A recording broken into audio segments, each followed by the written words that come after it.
Hola, cuarta clase de descomposición de fuerzas. Quinto.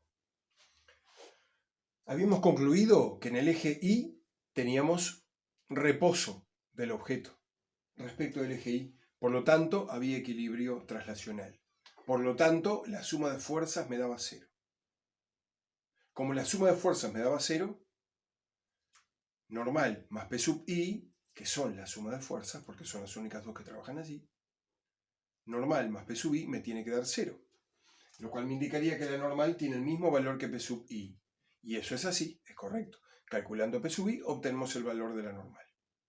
Bien, veamos qué sucede respecto del eje X. Bueno, y acá se plantea una situación. Si la fuerza de rozamiento fuese igual que P sub X, el objeto estaría en reposo o en MRU, porque habría equilibrio traslacional también en el eje X. Jamás puede ser la fuerza de rozamiento mayor que la fuerza P sub X, que es la que motiva su aparición, porque el hecho de que el objeto deslice es debido a la componente P sub X de la fuerza peso. La que lo tira hacia abajo es la componente P sub X, porque P sub X, P está un poco, si miramos el eje, P está como inclinado hacia la zona de aquí, ¿verdad? Hacia este lado del dibujo. Por lo tanto, esta componente P sub X es la responsable del desplazamiento del objeto cuesta abajo. Al aparecer el deslizamiento del objeto, es que se manifiesta la fuerza de rozamiento, llamada fuerza de rozamiento dinámica, que puede tener un valor máximo determinado, pero jamás ese valor va a ser superior a P sub X.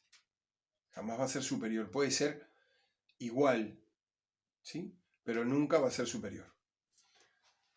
Aparentemente, según lo que yo dibujé allí, que fue un poco caprichoso, el valor de la fuerza de rozamiento es menor que la fuerza P sub X. No hay entonces equilibrio traslacional en el eje X, porque la suma de fuerzas en el eje X no me da cero. Bueno, hay una ecuación que me permite calcular la fuerza de rozamiento. Ustedes recordarán que la fuerza de rozamiento se calculaba como mu por normal, siendo mu el coeficiente de rozamiento dinámico en este caso. Veamos si el ejercicio nos da el valor de ese coeficiente de rozamiento. Leyendo aquí veo que no.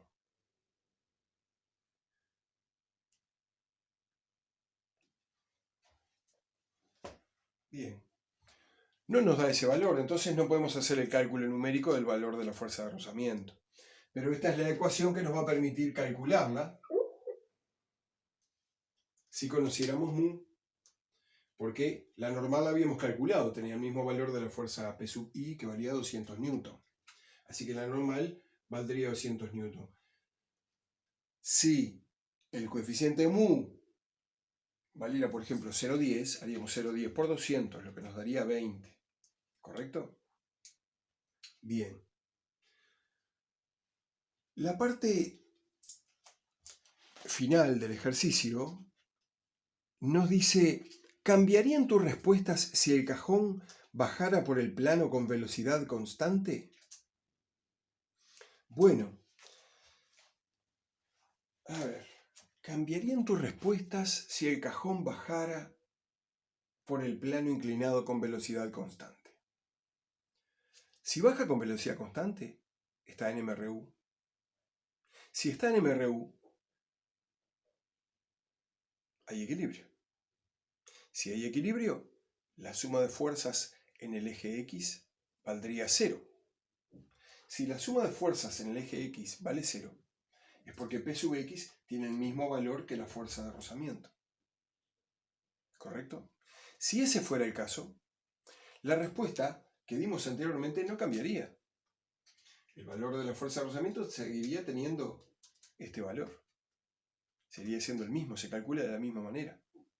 Ahora, lo que sí cambiaría es que podríamos calcular el coeficiente de rozamiento mu, porque sabríamos que el valor de la fuerza de rozamiento es igual a P sub X, que nos había dado 173,2 newton. Es un ejercicio, esa respuesta del ejercicio, es la respuesta a una pregunta abierta.